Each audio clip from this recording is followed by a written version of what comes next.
పక్కన ఎవరైనా ఉండండి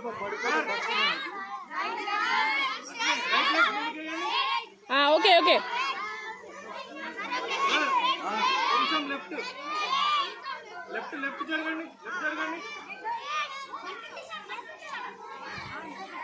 స్ట్రైట్ అయ్యండి అట్లే సార్ అక్కడే చెప్పండి ముందుకు కొంచెం ఇంకొక రిమైనింగ్ స్టెప్ ముందుకు కొంచెం డౌన్ ఉంది స్టెప్ డౌన్ అవుతుంది slowly don't worry left total left ఇంకా little bit left left side side side ఇప్పుడు స్ట్రైట్ వెళ్ళండి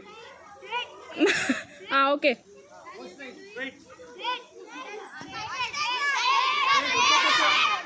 ఇంకొక స్టెప్ ఫార్వర్డ్ ఇప్పుడు హ్యాండ్ ఎక్స్టెండ్ చేయండి ముందుకు కొంచెం ఇంకా కొంచెం ఇంకొక స్టెప్ ముందుకు వేయండి సార్ ఇప్పుడు హ్యాండ్ ఎక్స్టెండ్ చేయండి ఇంకా little bit left hand straight sir left hand yes yes yes